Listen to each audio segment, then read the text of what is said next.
1999년 10월 21일 강원도 강릉시 대관령면. 아침 공기는 맑고 차가웠으며 붉게 물든 단풍이 산등성이를 감싸고 있었다. 하늘은 구름 한 점 없이 맑았고 대관령 자락의 산책로에는 가을 산행을 즐기러 나온 사람들이 하나둘 모여들고 있었다. 그날 3명의 고등학생도 이곳에 모습을 드러냈다. 강릉시에 거주 중이던 고등학교 2학년 김도훈과 친구 이진수는 박규현과 함께 학교를 빠지고 대관령 산행을 계획했다.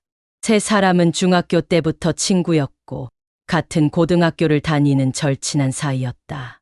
도훈은 전날 어머니에게 진수네 집에서 같이 공부하고 올게요라는 말을 남기고 집을 나섰다.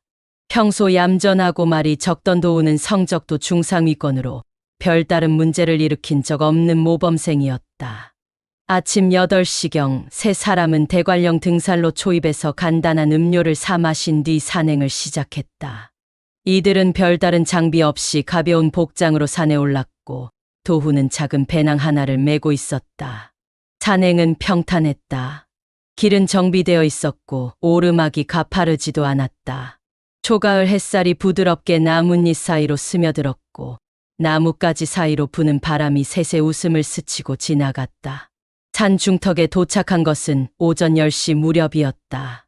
이곳은 작은 쉼터가 있는 구간으로 나무 벤치와 간이 쓰레기통, 그리고 잠시 앉을 수 있는 돌들이 여기저기 놓여 있었다. 세 사람은 그곳에 앉아 물을 마시며 짧은 휴식을 취했다. 그때 도훈이 갑자기 자리에서 일어났다. 나 잠깐 저쪽에 다녀올게. 그는 나무숲 안쪽을 가리켰다. 진수와 규현은 대수롭지 않게 여겼다. 화장실인가 하고 생각하며 고개를 끄덕였다. 도훈은 그렇게 가벼운 걸음으로 숲 안쪽으로 들어갔고 나뭇잎이 바스락거리는 소리만이 짧게 이어졌다. 그리고 그 이후 도훈은 돌아오지 않았다. 처음엔 장난인 줄 알았다. 숨어 있다가 놀래키려는 건가? 친구 둘은 10분 정도 기다렸다가 도훈을 부르기 시작했다. 야, 도훈아, 그만 나와. 하지만 아무 대답도 없었다. 두 사람은 불안한 마음에 그가 들어간 방향으로 이동했지만 숲은 생각보다 깊고 복잡했다. 나무가 빽빽했고 산의 경사가 점점 심해지며 방향 감각을 잃기 쉬운 구조였다. 30분이 지나고 그들은 등산객 한 명에게 도움을 청했다. 등산객은 즉시 119에 신고했고 경찰과 구조대가 도착한 것은 그로부터 1시간이 지난 정오쯤이었다. 수색은 그날 해질 때까지 이어졌지만 도훈의 흔적은 어디에도 없었다. 다음 날부터 대대적인 수색이 시작됐다. 수색견이 동원되었고 드론과 구조 헬기도 투입되었다. 그러나 도훈의 가방, 신발, 옷까지 어떤 흔적도 발견되지 않았다. 그가 사라진 지점부터 3km 반경까지 수색이 이뤄졌지만 아무런 단서도 없었다. 더욱 이상한 것은 수색견이 도훈의 채취를 인식하지 못했다는 점이었다. 마치 그 자리에 도훈이라는 사람이 아예 존재하지 않았던 것처럼. 경찰은 친구 둘의 진술을 토대로 실종 당시 상황을 재구성하려 했다. 하지만 시간이 흐를수록 두 친구의 말에는 작은 차이점들이 생기기 시작했다.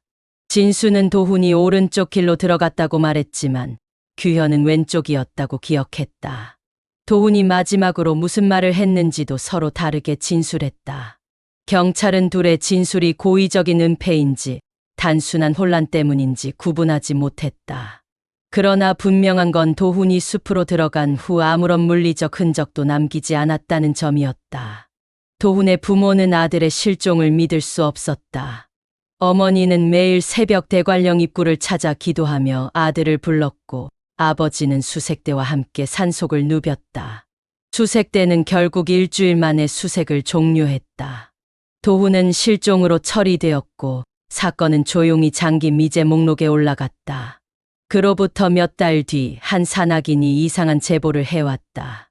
그는 도훈이 사라진 산 중턱보다 훨씬 높은 봉우리 부근, 일반 등산객이 잘 오르지 않는 비탈진 길목에서 이상한 흔적을 발견했다고 했다.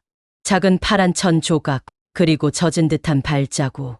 하지만 조사는 그 당시 이루어지지 않았고 이미 시간이 너무 많이 흘러버렸다.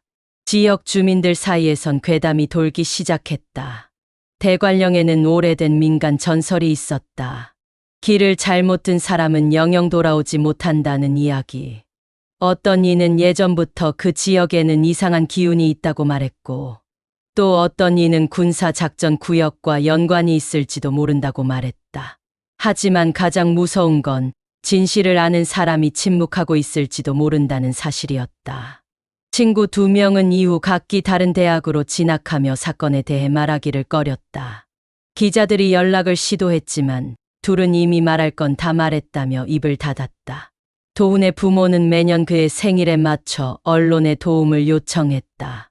하지만 시간이 지나면서 사람들의 관심은 식어갔고, 이 사건은 그저 강원도 어딘가에서 조용히 묻힌 미제 사건이 되었다. 그로부터 10년 후 도훈이 마지막으로 사라졌던 위치에 작은 표지석 하나가 세워졌다. 가족이 세운 것이었고 그곳엔 이렇게 적혀 있었다. 김도훈 1982년생 실종. 내가 걷던 그 길을 아직도 기억해. 우리는 널 기다려. 그리고 지금 2025년. 김도훈은 존재한다면 43살이다. 그는 그날 산속에서 무슨 일을 겪었을까? 정말 그저 길을 잃었을까? 아니면 누군가 그를 막았던 것일까? 정답은 없다.